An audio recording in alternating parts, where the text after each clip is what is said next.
Field marshal की जब Trump से मुलाकात हुई जिसमें 7 डीजीआई थे, डिफेंस मिनिस्टर नहीं थे, फॉरेन मिनिस्टर नहीं थे, तो उसके ऊपर आपकी क्या फीलिंग है? मेरा ख्याल है उनके लिए प्राइवेट एक विज़िट था। मैं तो ये जिस ऑफिशियल तरह विजिट मैं नहीं था पाकिस्तान के आर्मी चीफ का? नहीं उनको उनका जो जो मैंने अखबार में पढ़ा है कि जो उनका वहाँ पे जाना जो है वो दैट लंच जो था वो सर, यूएस प्राइवेट है। प्रेसिडेंट से आप किसी भी कैपेसिटी में लंच या डिनर कर रहे नहीं हैं और वो अलहदा पाकिस्तान का बात है, आर्मी लेकिन चीफ हो या हेड ऑफ अदरवाइज स्टेट हो। ऑफिशियल विजिट था। अदरवाइज ऑफिशियल विजिट था, उनको इनवाइट किया हुआ था कई महीने पहले से इनवाइट। तो वह लेकिन ये लंच जो था सिविलियन ये गवर्नमेंट का क्या फील है उसके ऊपर?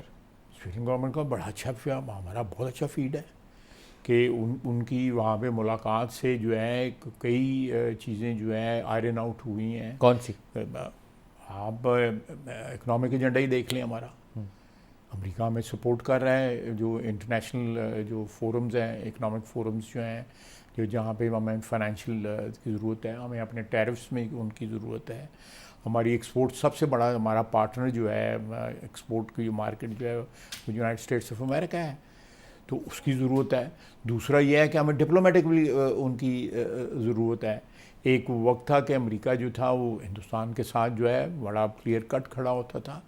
इस वक्त जो उन्होंने पार्ट प्ले किया है उसमें पाकिस्तान की फतह हुई है, और पाकिस्तान ने को उस सीज़ फायर को हिंदुस्तान क्यों इनकार कर रहा है कि जी नहीं अमेरिका को कोई रोल नहीं है। बहुत से तो लोगों को तशवीश है कि आम तौर पर जब आपकी बिगनिंग होती है ना एक न्यू फ्रंट लाइन एलाई के तौर के ऊपर, आम तौर पर इन्हीं जुमलों के साथ होती है, ग्रेट मैन, वेरी इंप्रेसिव।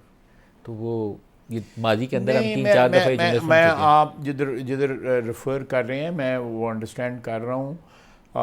लेकिन देखें उस वक़्त उन लोगों की जो ग्रेट मैन या जो भी आप जिनके मतलब इस्तेमाल कर रहे हैं उनकी ज़ाती ज़रूरत थी।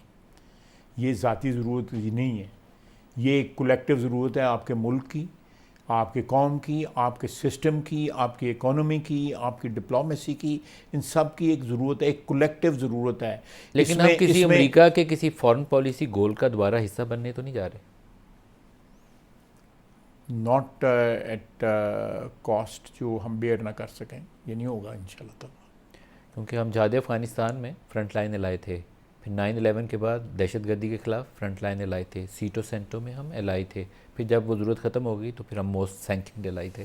तो ये काम हमारे साथ बहुत दफ़ा हो चुका है। मैं ये बातें खुद हर फोरम पे तो even I just want to मैं नहीं अंडरस्टैंड नहीं नहीं कि आप इंगेज कर रहे हैं तो मैं किन टर्म्स पे कर रहे हैं? ये बातें मैं जो है अमेरिका में जा कर चुका हूँ, वहाँ पे उनके थिंक टैंक्स में कर चुका हूँ। बल्कि मैंने एक बड़ी क्रेडिबल वॉइस है वहाँ पे जिसने गोस्ट वॉर लिखी हुई है, स्टीव कोल के क्या नाम है उसका। स्टीव कोहली। तो मैं मेरा उसके साथ एशिया सोसाइटी में जो क्या कहते हैं मुलाकात हुआ था, तो मैं इसी सब्जेक्ट पे बोला जिसकी आप बात कर रहे हैं।